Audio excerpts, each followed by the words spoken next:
Good morning, everyone. We're continuing here in the laws of KASHRUS of Rabbi Yamin Forst, and today will be the end of the Hakdama, his introduction into Maicholi Akum, into the food that is cooked and prepared and made by the non-Jew.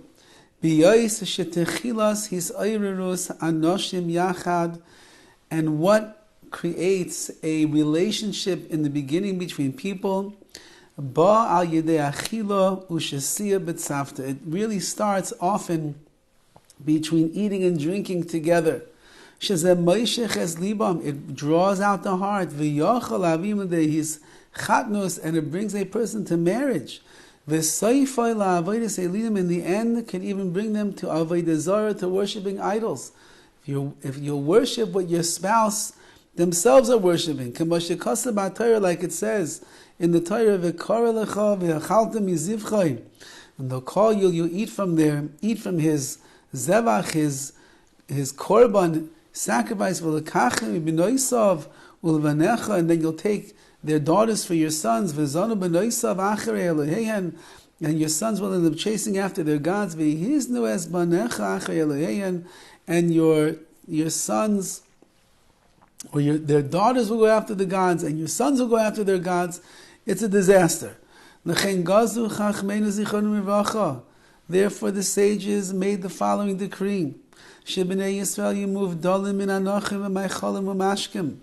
Jewish people must be separated from the goyim with the food and drink. You cannot eat their food nor drink their drinks. Even when there's no concern that there's anything that is not kosher to eat.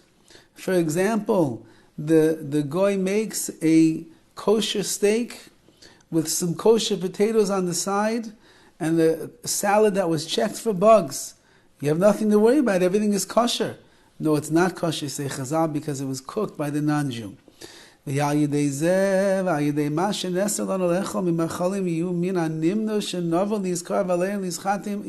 once that we are no longer able to eat with them, it will prevent us from getting too close to the non-Jewish world and from marrying into them. And if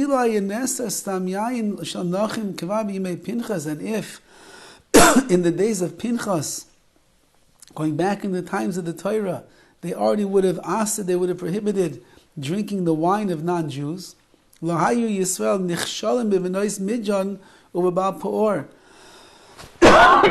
Jewish people would not have stumbled into marriage or into the illicit relations with the daughters of Midyan and had some kind of entering into the avodah zarah, the idol worship of Baal Peor. It's only because they drank with the daughters of Midyan that they end up coming to such a terrible avera that they ended up having relations with a non-Jewish woman. And we know the story of Pinchas, that he stood up for the honor and the glory of Hashem, and he killed the two perpetrators that were there in front of the Jewish people. In the upcoming chapters, we're going to describe the prohibitions of bread, non-Jewish bread. We'll see what that means. Ubishal akum, and food that is cooked by a goy as well.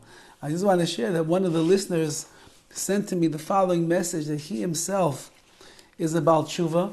He wasn't always religious, and when he was in college, he met a young non-Jewish lady over a meal in the cafeteria, and one thing led to another, and they had a relationship for 3 years of their life.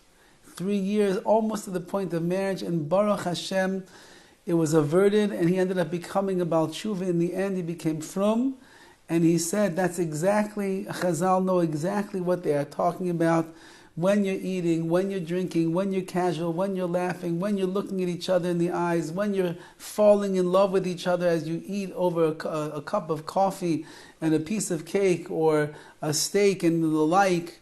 So Chazal knew exactly what they were talking about when they said that the food that is going to be cooked and baked by the non-Jewish people is dangerous for Klal Yisrael. We have to remember that we are separate, we are different, we are a nation unto ourselves, and in that way, Be'ezus Hashem Yisbarach, will remain this wonderful Am HaNivcha, the chosen nation that HaKadosh Baruch Hu has chosen us to be. Have a wonderful day.